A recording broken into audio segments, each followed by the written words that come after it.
Mercedes-Benz Axor 1623 4x2 loop service. Itu dia 1623, 16 adalah GVW-nya, kemudian 23 adalah powernya, kita kalikan 10, 230 horsepower. Ini tombol untuk membuka grillnya di sini di sebelah kanan. Ini kita tekan ke dalam ya teman-teman, seperti ini. Ini satu lagi, dia ada dua kiri kanan. Ini kita tekan lagi teman-teman nih. Nah, nih. Nah, kemudian kita angkat.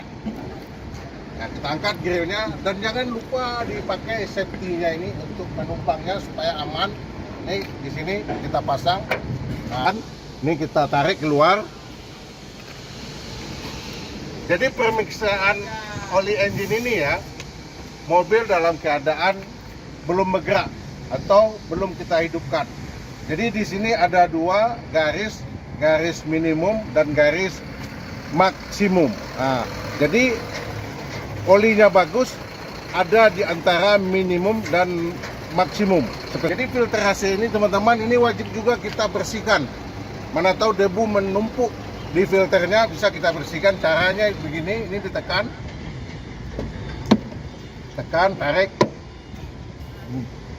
kita keluarkan filter AC-nya ya.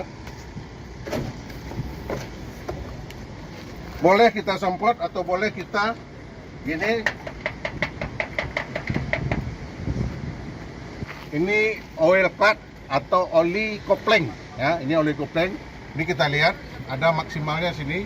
Ini di sebelah kiri ini ada tanda, ini aman ya, posisinya maksimal dan minimal. Kemudian ini coolant ya, air radiator.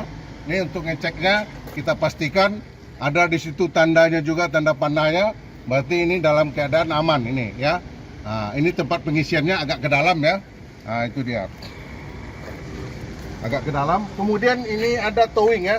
Nah, di saat kita amblas atau mau ditarik, caranya ini diangkat ya, ini kita angkat, kemudian kita putar, baru diputar lagi sambil kita naikkan ke atas. Kemudian ini juga bisa sebagai untuk cek-cek tayar ya, untuk cek-cek ban ya, untuk kita nih, kita pukul-pukul pakai stick ini. Kemudian kita coba hidupkan engine-nya. Yang pertama ya, kita putar dulu ke kanan sekali seperti ini. Nah seperti ini muncul seluruh indikator, kemudian hilang indikatornya, baru kita start. Seperti itu. Fungsinya ini untuk turbinnya ya, ini untuk sandarannya ini aja. Kemudian yang di bawah ini untuk maju mundur, ini. Nah ini maju mundurnya. Nah ini steering ya, ini steering bisa atas, bawah nih, atas, bawah, kemudian depan. Nah ini maju dan mundur ya. Ini tinggal tahan, ini sambil apa? Tongkat ini pakai manual ya. Gearnya 6 speed, 6 speed ya, maju 6 speed, kemudian mundurnya 1. Nah, ini yang perlu diingat ya di sini. Ini dalam keadaan netral ya, dia akan berhubungan langsung dengan gear 3 dan gear 4. Nah, ini langsung ini. Kenapa saya bilang langsung? Di saat saya dorong ya, ini pasti dia masuknya ke 3. Nah, ini udah langsung ke 3. Kemudian gear 4, Anda tinggal tarik saja dia ke bawah lagi. Nggak usah digeser kiri kanan. Nah, ini saya netralkan, tinggal dorong saja. Nah, kemudian teman-teman mau gear berapa? Gear 1 atau gear 2? Baru digeser sekali saja dia seperti ini. Nah, ke depan itu pasti 1. Masuk 1. Ke belakang itu pasti masuk 2 dia. Nah, untuk gear mundur itu ada jeda teman-teman. Jadi teman-teman tidak bisa masuk gear mundurnya apabila baru 1 step ke samping sebelah kiri. Nah seperti ini. Nah seperti ini. Ini tidak mau ini mundur. Dia ada 1 kali lagi, dorongan lagi ke kiri. Nah seperti ini. Nah baru kita tarik ke belakang. Kalau dia keras, angkat sedikit pedal kopling, dia akan terhubung langsung di gear mundur. Nah gear mundur ini teman-teman ada pembacanya di layar monitor, muncul R seperti ini. Nah ini teman-teman lihat, ini sudah masuk. Kemudian ada juga alarm mundurnya. Main netral kan? Nah cukup kita dorong saja dia. Nah netral lagi, dia akan terhubung lagi gear 3 dan gear 4. Untuk mau masuk ke gear 5 atau gear 6, geser lagi dia ke kanan sedikit. Nah, kandas dia ke kanan, nah itu pasti 5. Tinggal dorong ke depan, tinggal tarik ke belakang, itu pasti 6. Itu penjelasannya teman-teman ya. Oke. Nah, kemudian ya, untuk awal bergerak kita masukkan dulu gearnya. Seperti ini, masuk gear 1 ya. Kita selalu menggunakan gear 1 untuk awal bergerak. Ya, kenapa kita gunakan gear 1? Kenapa kita gunakan gear 1 ya? Untuk supaya awet kampas koplengnya. Bisa saja gear 2 atau gear 3 bisa saja ya. Tapi nanti berbahaya dampaknya ke kampas kopleng. Begitu juga di saat kita bermuatan lagi menanjak, kita dari bawah sudah memilih gear 1 atau gear 2 biar aman.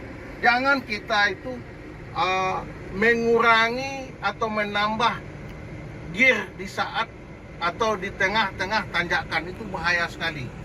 Begitu juga di saat turunan, kita dilarang menambah dan mengurangi gigi. Kenapa dilarang? Karena sangat bahaya sekali. Bahayanya di mana? Di saat kita injak pedal kopleng, itu kan akan terjadi penetralan. Kalau teman-teman tidak bisa memahami, itu akan cepat engine overrunning, bahaya. Kemudian setelah gear masuk, kita mau jalan, baru kita tarik rem parkirnya seperti ini. Kemudian untuk parkir, rem parkir dulu, baru kita netralkan. Itu SOP. Lagi kan, wah ini kayaknya terlalu terang, silau men. Kita kurangi pakai tanda kurang. Ini misalkan kita di malam hari mau jalan, terlalu terang di layar monitor, di displaynya ini juga tidak membuat kita kurang nyaman, seperti itu dia. Oke. Nah itu dia teman-teman. Kemudian ini untuk lampu ya teman-teman, ini lampu semua. Ini kita tekan. Kemudian ini limiter dan cruise control untuk di jalan-jalan tambang itu tidak terlalu perlu. Kenapa saya bilang? Limiter adalah membatasi kecepatan, cruise control adalah mempertahankan kecepatan. Itu gunanya untuk di jalan-jalan tol teman-teman. Ini untuk menaikkan RPM. Jadi kalau kita terlalu lama standby belum jalan, kita naikkan gasnya sesuai dengan aturan yang ada. Nih tekan tahan. Cuma naik dia sekitar 750 RPM-nya naik. Ini Deep-lock interwheel ya, karena kita 4x2, kita tidak punya deep-lock interaxle, dia interwheel. Bagaimana caranya? Ini pastikan ini netral, kemudian pakai pedal kopleng, injak ke pedal kopleng juga boleh, tidak pakai pedal kopleng juga boleh, dia tetap akan terhubung teman-teman. Kenapa ada alarm? Karena deep-lock interwheel ini sangat bahaya. Setiap yang bahaya itu perlu diberi alarm, diberikan pemberitahuan seperti ini. Ini sudah aktif dia. Bagaimana cara menonaktifnya? Tinggal tekan. Itu dia. Kemudian di bawahnya ini adalah PTO. PTO ini untuk kerja kegiatan yang di belakang. Untuk unit yang di belakang, untuk angkat kren, kita menggunakan PTO. Kalau HM belum paham lagi, ini saya ulangi HM, mencari HM ya. Ini teman-teman. Kemudian ini HM-nya. Ini teman-teman HM-nya. Tulisannya hour meter 52 jam ini ya teman-teman ya, di sini ini kita tekan. Ini kalau Anda ragu, kembalikan dengan cara menekan tanda panah itu ya. Kemudian kita tekan lagi. Ini fuel 16%. 16% yang tersisa di dalam tangki sekitar 40 liter. Stick yang di sebelah kiri itu yang pertama sekali, sen kiri dan sen kanan ada di stick sebelah kiri. Kemudian klasonnya ada di stick sebelah kiri. Kemudian untuk percepatan wiper di sini ya teman-teman, ini Anda putar begini. Ini. Diputar. Airnya ini didorong ke dalam. Ini mencret airnya ini. Di stick juga di stick sebelah kiri. Itu. Kemudian dim, lampu dim ya. Lampu dim ada juga di stick sebelah kiri. Bagaimana cara? Anda tinggal tekan saja ke bawah. Itu ngedim dia. Nih seperti ini. Ada lampu birunya. Ya ini lampu dim. Kemudian kalau kita aktifkan, ini sudah nonaktif dia lagi. Tuh lampu dimnya. Ya. Ini tombol AC. Kita naikkan barangnya ini ke atas seperti ini. Tek. Itu langsung dia. Kemudian ini kita putar. Ini ada dua sirkulasi. Ini ke sirkulasi di luar, ini sirkulasi di dalam. Caranya kita putar dia ini. Terasa dia, mendingin dia. Terasa dia ya. Ini untuk engine brake-nya connect dengan rem service. Nah, seperti ini. Nah, ini connect dengan rem service dia. Rem service kita hidupkan, juga engine brake aktif. Tetapi ini untuk di jalan datar saja. Tetapi kalau jalan turunan curam, kita matikan ini. Bagaimana cara matikan ini? Kita matikan biar bekerja dia satu saja di sini. Di stick ini aja. Nah, ini. Ini engine brake. Jadi engine brake ini bekerjanya full, tidak dibantu dengan rem kaki. Jadi engine brake dan exhaust brake dia bergabung menjadi satu step saja dia. Nah, ini. Jadi ini kerjanya nanti di saat kita mau mengurangi kecepatan atau di turunan-turunan curam, teman-teman. Ini dia kerjanya. Ya. Kemudian kita lihat di sini, ini ada tanda ya. Jadi maksimalnya engine brake ini ada di areal warna kuning. Jadi kalau kita hitung ada di 2100 sampai 2700. Begitu juga cara kerjanya. Engine brake ini biarkan dia bekerja sampai 2700. Atau kita batasi di 2600. Kalau dia sudah mengarah ke area warna merah, berarti engine brake-nya nggak kuat.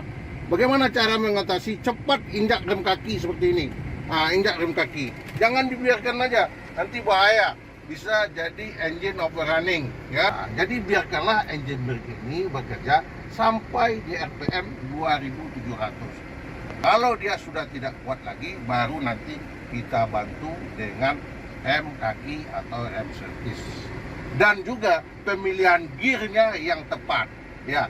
Untuk engine brake maksimalnya gearnya itu ya, di turunan-turunan curam pilihan gearnya ada dua saja, teman-teman, yaitu gear 1 atau gear 2 itu.